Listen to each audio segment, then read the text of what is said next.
Welcome to the second episode of the Coltist podcast. I am your cult leader, Colton. The background footage is of a game called Far Cry 5. And in this part, the player is attempting to get brainwashed by the cult Eden's Gate. I'll talk more about it in a future episode, but it kind of goes along with, the theme of this episode, which or anyway, and okay.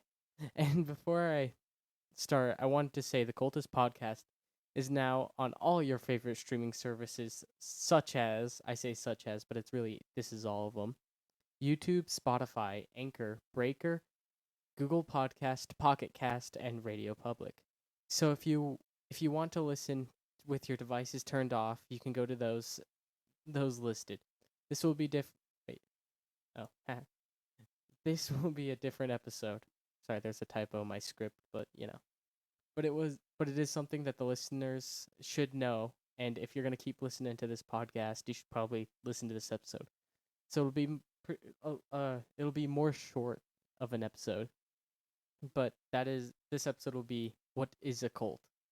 Most people would define a cult as worshiping a higher power, such as God or person, or an extreme religion. For some cults that is true, but the definition isn't specific enough. As as most religions would fall underneath that, and not all religions are cults. Most people, myself included, like to use Hansen's bite model. Stephen Hansen has a book called, or Hansen, I think that's how you do it. Hassan, actually, Hassan. The book is called Combating Cult Mind Control.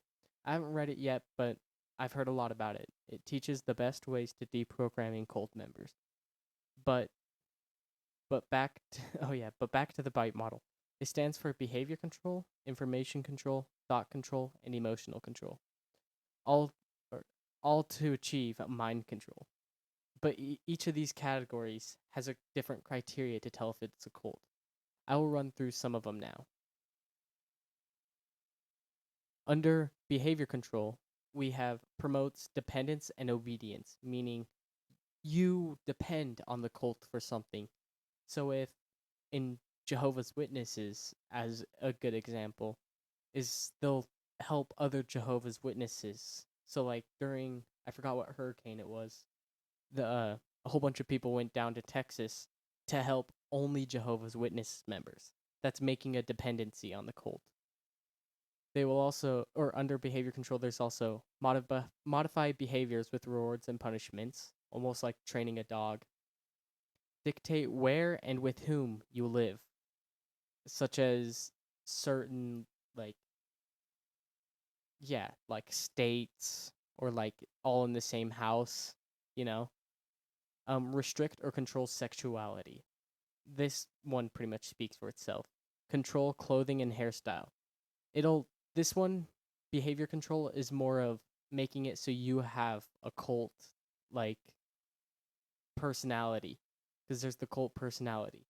You're no longer George whatever, or like Joe Smith. You're now Joe Smith, Jehovah's Witness. I'm just saying that because that's the last cult we were talking about. But like, it makes you into them. Regulate what and how much you eat and drink. Deprive you of 7 to 9 hours of sleep. Exploit you financially. Restrict leisure time and activities. Require you to seek permission for major decisions. And I know that like some religions, which aren't cults, will do some of these, but it's like, it's more of a broad band, and it's like depending on how much they do. Where it's like it's different when it's I should go talk about to my religious leader for before I go and buy a house or whatever. Instead of being like I should, they would think I need to. Like he needs to know this, And then under information control, we have deliberately withhold and distort information, such as like I don't know, I can't really, like the CES letter, which is a really good one. It's a really long letter to, that I forgot who wrote it, but wrote it to the LDS Church, like Mormons, saying everything that is like has been changed throughout history and doubts with about the religion. Forbid you from speaking to ex-members and critics. This is heavily Jehovah's Witness. Like they're not allowed to talk. Like if your son became like disfellowshipped, you pretty much don't have that son anymore at that point, which is terrible. But and pretty much they're forced to move out at 18. Uh, Discourage access to non-cult sources of information. Divide information into insider versus outsider doctrine. Pretty much, these books are books that you should read, and these books are books that you shouldn't read. Like how the Nazi Party did, pretty much. Generate and use propaganda extensively.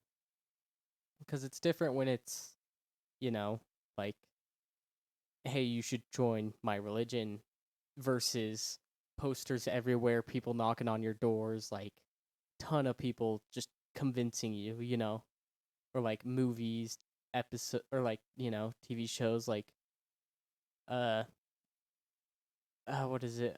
Jehovah's Witness has their propaganda. It's called Caleb and Sophia cartoons, but it's like, it's crazy because it's trying to like force kids and like adults by watching them, and some of them are like way extreme. Like you'd watch right when you're middle of the uh like cult or whatever, like when you're all the way in, versus just getting into it. Uses information gained in confession sessions against you, such as Heaven's Gate, which every day they would start out at the dinner table saying about bad things they did the day before or bad thoughts. So even if they thought about, I don't know, spilling a cup of water, they would say it, and then they would use it against you and saying you are a terrible person. Gaslight you to make you doubt your own memory. Require you to report thoughts, feelings, and activities to superiors. Encourage you to spy and report on others' misconduct. Under thought control, we have install black versus white, us versus them, good versus evil thinking. I talked about this at the end of my last episode, but it's pretty much what you think. Like, they expect people to be against them, which you shouldn't have to think that way. Sorry if you hear a dog barking in the background or a little bit of static, but change your identity, possibly even your name. Uses loaded language and cliches to stop complex thought. Introduce sorry. Or teach thought stopping techniques to prevent critical thought. Allow only positive thoughts. Use excessive meditation, singing, praying, and chanting to block thoughts. Reject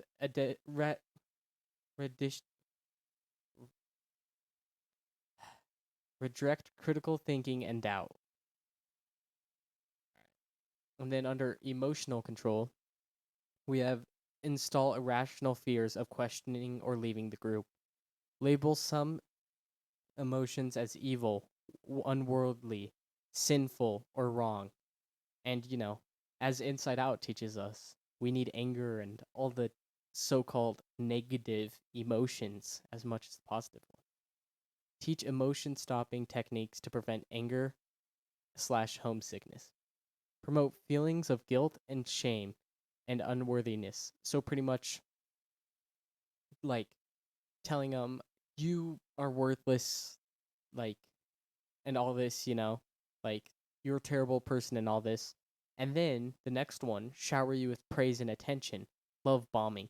Right after like they break them down, then they just start giving them stuff and just being like, yeah, you can have all this if you like, come move to wherever, Georgia. I don't know. Threatens your friends and family. Shuns you if you disobey or disbelieve. Teach that there is no happiness or place outside of the group, such as, oh, you don't want to leave, like if you leave then you won't be happy. All religions and all religions and way of thinking do some of these that I've talked about, but it's more on the level of how they do them and how much they do, or like, and how many of them they do, is the problem. Such as Heaven's Gate, which would start off, yeah, I already said that, but which would start out each day talking about bad things that they did. There would be cults like Nexium, who is a support group, quote unquote, and they would target people who were like, like depressed or whatever, and like obviously down on their luck, and would shower them with gifts and like tell them that like if they really want to be happy, you should join us.